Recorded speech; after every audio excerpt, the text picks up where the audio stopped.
नमस्कार। देवरिया की आवाज रेडियो केसरी से प्रस्तुत है स्थानीय हालचाल।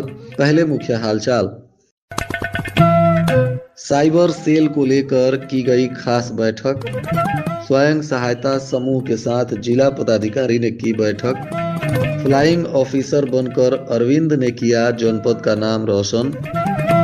बाईपास निर्माण पर लगा ब्रेक, किसान पहुंचे अदालत। ठंड के कहर से जनजीवन हो गया अस्त व्यस्त। स्थानीय हालचाल के इस अंक के साथ मैं निकेत मिश्र। अब हालचाल विस्तार से। अपर पुलिस अधीक्षक उत्तरी आनंद कुमार पांडे ने जनपद के समस्त थानों पर साइबर सेल से नियुक्त कर्मचारियों की एक बैठक की। बताया जा रहा है कि इसका मुख्य उद्देश्य साइबर अपराधों से संबंधित कार्य प्रणाली की समीक्षा करना तथा एनसीआरपी पोर्टल और अन्य संबंधित पोर्टलों को समय से अद्यावधिक करने के संबंध में आवश्यक दिशा निर्देश दिए गए। बैठक के दौरान निर्देशित किया गया कि साइबर अपराधों से संबंधित प्रत्येक शिकायत को गंभीरता से लेते हुए एनसीआरपी पोर्टल पर तत्काल मामला दर्ज करें तथा प्रकरण की अद्यतन स्थिति नियमित रूप से पोर्टल पर अपडेट करें। उन्होंने स्पष्ट किया कि पोर्टल पर किसी भी प्रकार की लापरवाही या विलंब स्वीकार्य नहीं होगा। समय से अद्यावधिक जानकारी से न केवल उच्च अधिकारियों द्वारा प्रभावी मॉनिटरिंग संभव होती है बल्कि पीड़ितों को भी त्वरित राहत मिल सकती है। उत्तर प्रदेश राज्य ग्रामीण आजीविका मिशन के अंतर्गत मुस्कान प्रेरणा स्कूल संघ बैकुंठपुर देवरिया में अन्य विकास खंडों की समूह सखियों को लेकर जिलाधिकारी दिव्या मित्तल की अध्यक्षता में एक बैठक हुई। बैठक में मुख्य विकास अधिकारी, उपायुक्त, स्वतः रोजगार खंड विकास अधिकारी देवरिया सदर सहित मिशन के अधिकारी एवं कर्मचारी भी उपस्थित रहे। बैठक के दौरान समूह सखियों ने ड्रेस कोड निर्धारण एवं पहचान पत्र जारी करने, समय से मानदेय भुगतान और लोकोस ऐप कार्य के लिए अतिरिक्त धनराशि तथा ड्राई राशन के उठाव हेतु भुगतान न मिलने से संबंधित मांगों को रखा। जिलाधिकारी ने समूह सखियों की ड्रेस कोड निर्धारण की मांग कर मिशन मुख्यालय को प्रस्ताव प्रेषित करने तथा पहचान पत्र जारी कराने के लिए उपायुक्त स्वतः रोजगार को निर्देशित किया। समय से मानदेय भुगतान की मांग पर भी उन्होंने मुख्य विकास अधिकारी को समूह सखी और अन्य सामुदायिक कैडरों द्वारा किए गए कार्यों की समीक्षा कर अधिकारियों के माध्यम से पत्रावली प्राप्त कर समय से भुगतान सुनिश्चित कराने का भी निर्देश दिया। नोनापार गांव के रहने वाले अरविंद तिवारी के पुत्र आयुष्मान तिवारी भारतीय वायु सेना में फ्लाइंग ऑफिसर बन गए हैं। उन्होंने हैदराबाद स्थित एयर फोर्स एकेडमी से अपना कठिन प्रशिक्षण सफलतापूर्वक पूरा कर लिया है। अपनी इस सफलता का श्रेय उन्होंने अपनी माता मंजू देवी और पिता अरविंद तिवारी को दिया। उनकी इस उपलब्धि पर परिवारजनों और ग्रामीणों ने खुशी व्यक्त की। गाँव में उनके स्वागत के लिए बाबा मणिनाथ ब्रह्म जी के स्थान पर एक कार्यक्रम का आयोजन किया गया। समाज सेवी सत्येंद्र तिवारी टिंकू के नेतृत्व में ग्रामीणों ने उनका अभिनंदन किया। देवरिया जिले की बहुप्रतीक्षित बाईपास परियोजना फिलहाल मुआवजा विवाद के कारण ठप हो गई है। बैतालपुर के सिरजम से शुरू होने वाली 21.6 किलोमीटर लंबी इस परियोजना का निर्माण कार्य बाधित हुआ है। इसकी अनुमानित लागत 1734.70 करोड़ रुपए है। यह बाईपास बैतालपुर क्षेत्र के सिरजम से शुरू होकर मुंडेरा तक जाएगा और आगे सलेमपुर के 4 लेन मार्ग से जुड़ेगा। इस महत्वाकांक्षी परियोजना का कार्य मई माह से प्रारंभ हुआ था। मार्ग निर्माण का ठेका सीडीएस इंफ्रास्ट्रक्चर कंपनी को दिया गया। इसमें केवल सड़क निर्माण की लागत 588 करोड़ रुपए है। वर्तमान में कंपनी इटवा, सजवा और परसिया क्षेत्रों में पुलिया का निर्माण भी करा रही है। बताया जा रहा है कि अब इसको लेकर 1000 से अधिक किसानों ने मुआवजे की राशि बढ़ाने की मांग को लेकर न्यायालय का रुख अपना लिया है और इसके वजह से अब लग रहा है कि फिलहाल इस परियोजना पर ब्रेक लगेगा। अब न्यायालय का जैसा आदेश आएगा उस हिसाब से इस परियोजना के आगे बढ़ने की जानकारी मिल रही है।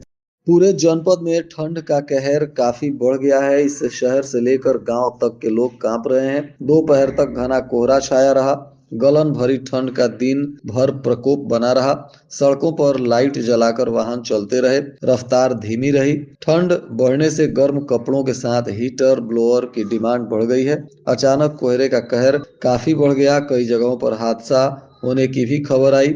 जिला प्रशासन ने तमाम लोगों से अपील किया है कि लोग अनावश्यक घर से बाहर ना निकलें, बच्चे, बुजुर्ग और मरीजों का विशेष ख्याल रखें, सड़क पर चलते समय यातायात नियमों का पालन करें। अपर पुलिस अधीक्षक उत्तरी आनंद कुमार पांडे ने पुलिस लाइन देवरिया में पहुंचकर प्रशिक्षण प्राप्त कर रही प्रशिक्षुओं के परेड का आकस्मिक निरीक्षण किया। इस दौरान प्रशिक्षण की गुणवत्ता, अनुशासन, उपस्थिति और प्रशिक्षुओं की शारीरिक दक्षता का बारीकी से अवलोकन किया गया। देवरिया जनपद की ग्राम पंचायत बढ़िया बुजुर्ग निवासी दिव्यांग राम प्रताप कुशवाहा सरकारी सहायता से वंचित हैं। उनकी एकमात्र ट्राई साइकिल पूरी तरह से जर्जर हो चुकी है, जिससे उन्हें दैनिक जीवन में काफी कठिनाइयों का सामना करना पड़ रहा है। राम प्रताप कुशवाहा के अनुसार उन्हें कई वर्ष पहले एक सरकारी योजना के तहत समाज सेवी प्रदीप मणि त्रिपाठी की मदद से ट्राई साइकिल मिली थी, जिसका उपयोग वे कर रहे थे। बताया जा रहा है कि अब वे खराब हो चुकी है, उसके पहिए, सीट और अन्य पुर्जे टूट गए हैं, जिससे दुर्घटना का खतरा बना रहता है और यह चलने लायक नहीं बची है। उन्होंने जिलाधिकारी से और संबंधित विभागों से भी कई बार प्रार्थना किया, परंतु अब तक उन्हें कोई ठोस सहायता नहीं मिल पा रही है। बैतालपुर विकास खंड के महावेशी शिक्षा के अंतर्गत को लोकेटेड आंगनबाड़ी कार्यकर्तियों के लिए आयोजित 3 दिवसीय ब्लॉक स्तरीय प्रशिक्षण कार्यक्रम संपन्न हो गया। प्रशिक्षण के अंतिम दिन खंड शिक्षा अधिकारी जयराम पाल ने कार्यकर्तियों को संबोधित करते हुए कहा कि इस प्रशिक्षण में मिली जानकारियों को गंभीरता से सीख कर अपने कार्य क्षेत्र में प्रभावी ढंग से इसका उपयोग करें। इसका उद्देश्य दिव्यांग बच्चों को मुख्य धारा से जोड़ना बताया जा रहा है। उप जिला निर्वाचन अधिकारी ने बताया कि भारत निर्वाचन आयोग के निर्देशानुसार अर्हता तिथि 1 जनवरी 2026 के आधार पर विधानसभा निर्वाचन क्षेत्रों की निर्वाचक नामावलियों का विशेष प्रगाढ़ पुनरीक्षण किया जा रहा है। इस अभियान के अंतर्गत ऐसे प्रवासी भारतीय नागरिक जो अर्हता तिथि को 18 वर्ष की आयु पूर्ण कर चुके हैं अथवा पूर्ण कर रहे हैं, उन्हें मतदाता सूची में नाम दर्ज कराने का अवसर दिया जा रहा है। अधिकारी ने बताया कि प्रवासी भारतीय नागरिक भी मतदाता सूची में नाम सम्मिलित कराने के लिए फॉर्म 6A के माध्यम से ऑनलाइन अथवा ऑफलाइन आवेदन कर सकते हैं। त्रिस्तरीय पंचायत चुनाव को देखते हुए राज्य निर्वाचन आयोग के निर्देश पर जिले में 3,95,926 डुप्लीकेट मतदाता सूची के सत्यापन का कार्य पूरा कर लिया गया है। सत्यापन के बाद मतदाता सूची से 59,624 डुप्लीकेट वोटरों को सूची से डिलीट कर दिया गया। सत्यापन के आंकड़ों पर गौर करें तो सत्यापन कार्य पूर्ण होने के बाद ब्लॉक वार वोटरों की संख्या को भी जारी किया गया है। पासपोर्ट सत्यापन में पारदर्शिता लाने के लिए पुलिस अधीक्षक संजीव सुमन ने पासपोर्ट फीडबैक सेल का गठन किया है। इसमें नियुक्त पुलिसकर्मी पासपोर्ट आवेदकों से संपर्क स्थापित कर उनका फीडबैक लेंगे। पासपोर्ट सत्यापन से लेकर एसपी सख्त हो गए हैं। उन्होंने आवेदकों को पारदर्शी पुलिस सत्यापन सुविधा उपलब्ध कराने के लिए फीडबैक सेल का गठन किया है।